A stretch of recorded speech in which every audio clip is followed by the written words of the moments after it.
आज आप सुनने जा रहे हैं भगवान श्री कृष्ण के उन वचनों की कथा जो उन्होंने महाभारत के दौरान अर्जुन, भीष्म, युधिष्ठिर और यहाँ तक कि गांधारी तक से कहे। इन वचनों में छुपा है जीवन का सत्य, मृत्यु का रहस्य और मोक्ष का मार्ग। कथा की शुरुआत कुरुक्षेत्र के मैदान में, जब युद्ध का उद्घोष हो चुका था। शंख बज उठे थे और अर्जुन ने अपना धनुष नीचे रख दिया था।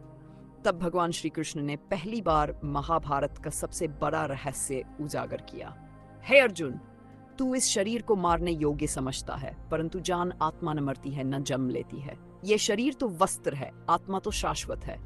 ये वाक्य सिर्फ अर्जुन के लिए नहीं था, यह संपूर्ण मानवता के लिए एक संदेश था। भीष्म को श्री कृष्ण का रहस्यपूर्ण संकेत। भीष्म पितामह को कोई मार नहीं सकता था, वे इच्छा मृत्यु के स्वामी थे। पर जब युद्ध के 9वें दिन भी उन्हें कोई गिरा नहीं सका, तब कृष्ण ने अर्जुन को संकेत दिया, पितामह को केवल तब गिराया जा सकता है जब शिखंडी आगे हो। धर्म के लिए अधर्म भी कभी कभी साधन बनता है अर्जुन।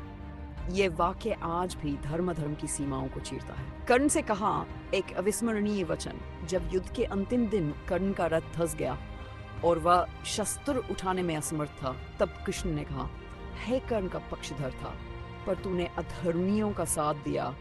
तू वीर था पर झूठ के लिए लड़ा। आज तू हार नहीं रहा, तेरा कर्म हार रहा। ये वाक्य आज भी हमें याद दिलाता है कि कर्म ही जीवन की दिशा तय करता है। गांधारी के शोक में कहा गया गूढ़ रहस्य। जब गांधारी ने श्री कृष्ण को शाप दिया कि तुम्हारा कुल भी ऐसे ही नष्ट होगा, तो कृष्ण मुस्कुराए और बोले, हे माता, मैं जानता हूँ जो जन्मा है वह नष्ट होगा।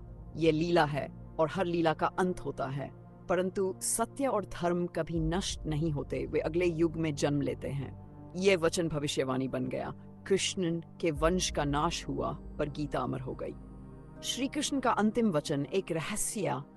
कहा जाता है कि जब श्री कृष्ण का अंत समय आया और एक शिकारी ने उन्हें बाण मारा, तब उन्होंने मुस्कुराते हुए कहा, प्रभु के बनाए हुए संसार में कुछ भी संयोगवश नहीं होता, यहाँ तक कि मेरी मृत्यु भी उस लीला का हिस्सा है जो अनंत है। अब आपसे एक प्रश्न है, क्या आप मानते हैं कि श्री कृष्ण आज भी हमारे जीवन में मार्गदर्शक की तरह उपस्थित हैं? क्या आपने कभी उनके वचनों को अपने जीवन में अनुभव किया है? कमेंट में लिखें जय श्री कृष्ण। और यदि आपको श्री कृष्ण वचनों की गहराई में उतरना है तो अभी हमारे चैनल को सब्सक्राइब करें, क्योंकि महाभारत केवल इतिहास नहीं, एक जीवित चेतना है जहां हर कथा आत्मा को छू जाती है।